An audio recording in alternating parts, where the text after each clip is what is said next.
Assalamualaikum warahmatullahi wabarakatuh. Selamat datang kembali di channel Pen History. Pada video kali ini kami akan mengulas tentang sebuah keris sakti yang melegenda di tanah Jawa. Keris Empu Gandring. Mendengar nama keris Empu Gandring pasti sudah tidak asing lagi di telinga kita. Keris Empu Gandring adalah sebuah keris sakti bikinan seorang empu sakti yang bernama Empu Gandring, seorang empu yang linui dalam hal membuat berbagai keris pusaka sakti. Beliau juga memiliki ilmu kanuragan yang tinggi. Keris Empu Gandring adalah sebuah keris pesanan dari seorang pemuda yang bernama Ken Arok, yang pada awal abad ke-13 menjadi seorang prajurit di Tumapel. Dari Ken Aroklah kelak yang akan menjadi tonggak awal berdirinya Kerajaan Singosari. Keris ini dipesan oleh Ken Arok untuk menghabisi majikannya sendiri yaitu Tunggul Ametung, yang saat itu menjadi pembesar kerajaan di Tumapel. Hal ini dilakukan karena Ken Arok jatuh cinta pada istri Tunggul Ametung yang bernama Ken Dedes, seorang wanita cantik dan mempesona.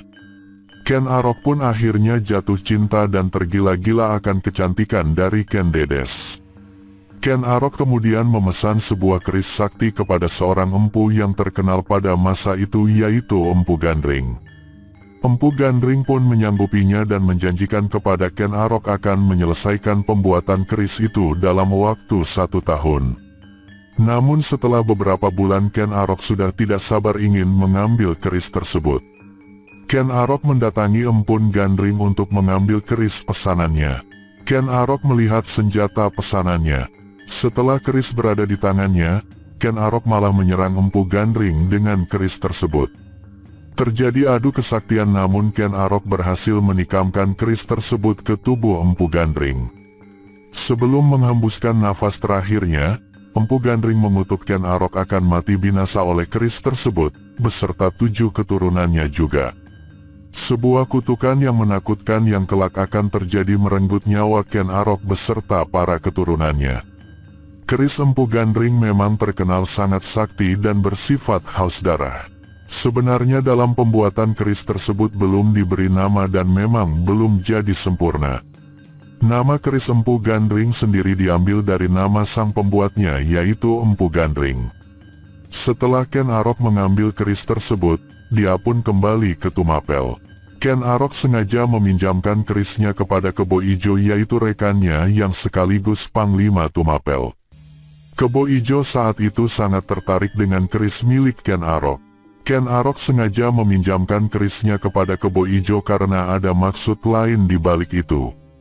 Dengan senang dan bangganya Kebo Ijo menenteng dan membawa keris tersebut kemana-mana dan menunjukkan keris tersebut kepada rekan-rekannya. Kebo Ijo sendiri tidak sadar kalau dia telah masuk dalam jebakan Ken Arok. Itulah awal petaka bagi Kebo Ijo. Kematian Tunggul Ametung. Suatu malam seperti yang telah direncanakan oleh Ken Arok, di saat Kebo Ijo tengah tertidur lelap akibat mabuk berat, di saat itulah Ken Arok menyelinap masuk ke kamar Kebo Ijo untuk mengambil kerisnya. Setelah mendapatkan kerisnya yang dipinjamkan kepada Kebo Ijo maka Ken Arok segera pergi ke kamar Tunggul Ametung dan membunuh Tunggul Ametung dengan keris tersebut. Itulah korban kedua dari keris Empu Gandring. Keesokan harinya seisi Tumapel dibuat gempar dengan kematian Tunggul Ametung dengan sebilah keris yang menancap di tubuh Tunggul Ametung. Dengan berbekal bukti keris tersebut yang seisi Tumapel tahu kalau keris tersebut adalah milik Kebo Ijo, padahal sebenarnya keris tersebut adalah milik Ken Arok. Akhirnya Kebo Ijo pun ditangkap dan diadili karena didakwa telah membunuh Tunggul Ametung. Kemudian Kebo Ijo dijatuhi hukuman dengan dieksekusi menggunakan keris Empu Gandring. Setelah Tunggul Ametung meninggal, Ken Arok menyatakan dirinya sebagai Aku Baru Tumapel menggantikan Tunggul Ametung. Ken Arok menikahi Ken Dedes istri dari Tunggul Ametung. Saat Ken Dedes dinikahi oleh Ken Arok, Ken Dedes tengah mengandung anak dari Tunggul Ametung yang kelak setelah lahir diberi nama Anusapati. Setelah menjadi penguasa Tumapel, Ken Arok kemudian mendirikan sebuah kerajaan baru yang bernama Singosari pada tahun 1222 dan menobatkan dirinya sebagai raja pertama Singosari. Dengan berjalannya waktu, Ken Arok memerintah di kerajaan Singosari bersama Ken Dedes. Ken Arok Raja Singosari itu bergelar Sri Rangga Rajasa Sanggiri Nataputra. Ketika Anusapati beranjak dewasa, dia mengetahui bahwa Ken Aroklah yang sebenarnya telah membunuh ayah kandungnya, yaitu Tunggul Ametung. Anusapati bertekad untuk membalas dendam kematian ayahnya pada Ken Arok. Anusapati kemudian mengutus Ki Pengalasan untuk membunuh Ken Arok dengan keris Empu Gandring. Rencana itu pun berhasil dilaksanakan oleh Ki Pengalasan dengan perencanaan yang matang dan hati-hati. Ken Arok akhirnya tewas oleh keris Empu Gandring yang dulunya digunakan oleh Ken Arok membunuh Empu Gandring dan Tunggul Ametung. Kutukan Empu Gandring akhirnya berlaku pada Ken Arok. Ki Pengalasan tak luput juga menjadi korban dari keris Empu Gandring. Untuk menghilangkan jejak pembunuhan Ken Arok, maka Ki Pengalasan terpaksa dibunuh oleh Anusapati dengan menggunakan keris Empu Gandring, supaya kejadian tersebut tidak diketahui oleh keluarga kerajaan. Lagi-lagi keris Empu Gandring memakan korban. Sepeninggal Ken Arok, Anusapati kemudian naik tahta sebagai Raja Singosari kedua pada tahun 1227. Namun kabar pembunuhan Ken Arok akhirnya didengar oleh Tohjaya, bahwa yang sebenarnya dalang dari pembunuhan Ken Arok ayahnya adalah Anusapati, anak dari Ken Dedes dan Tunggul Ametung. Tohjaya sendiri adalah anak dari Ken Arok dengan Ken Umang. Tohjaya tidak terima dengan semua ini, ia berencana membalas kematian ayahnya. Tohjaya kemudian mulai mengatur siasat dan strategi untuk membunuh Anusapati yang kini menjadi Raja Singosari. Diselimuti dendam yang sangat besar membuat Tohjaya tidak sabar lagi untuk menghabisi Anusapati. Kematian Anusapati. Tohjaya berhasil membunuh Anusapati saat sedang bermain sambung ayam di daerah utara Singosari. Pembunuhan yang oleh Tohjaya pada Anusapati tidak lain menggunakan keris Empu Gandring. Setelah kematian Anusapati, maka Tohjaya mengambil alih kekuasaan kerajaan Singosari pada tahun 1248. Tohjaya menjadi Raja Singosari ketiga, namun pada akhirnya Tohjaya juga dibunuh dengan keris Empu Gandring oleh Ranggawuni, putra dari Anusapati.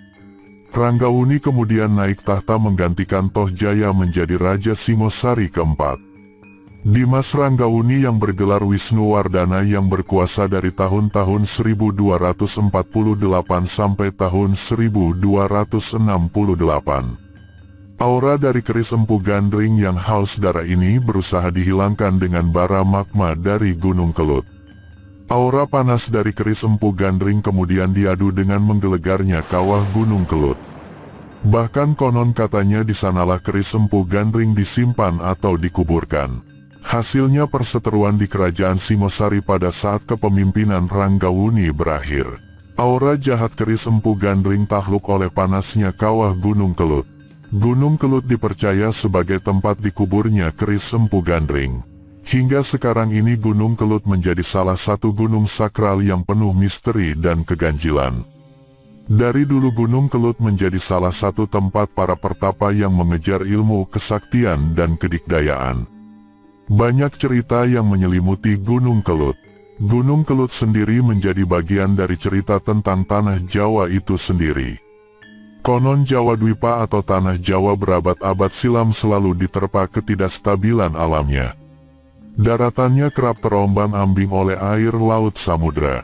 Menurut cerita, kalangan para dewa di Hayangan kala itu bingung atas apa yang terjadi pada Pulau Jawa. Hingga akhirnya muncul ide cemerlang dari Batara Guru. Jawa Dwipa harus diberi pemberat agar tidak terus terombang-ambing. Mahameru yang berada di India harus dipindahkan ke Jawa Dwipa. Pradewata setuju dengan usul dari Batara Guru. Akhirnya Mahameru dipindahkan ke Pulau Jawa. Namun dalam pemindahannya bagian serpihan dari gunung berceceran dan jatuh hingga menjadi gunung-gunung lain di Pulau Jawa.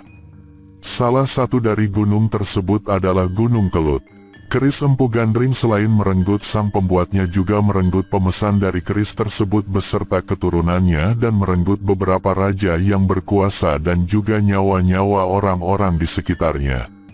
Korban dari keris Empu Gandring sendiri antara lain, Empu Gandring, Tunggul Ametung, Kebo Ijo, Ken Arok, Ki Pengalasan, Anusapati, Toh Jaya. Sampai sekarang kemasyhuran dari keris Empu Gandring masih menjadi legenda sebagai keris paling sakti di tanah Jawa. Semoga kisah ini menjadikan pelajaran dan pengingat untuk kita semua hidup di dunia. Semoga video kali ini bermanfaat dan berguna untuk kita semua.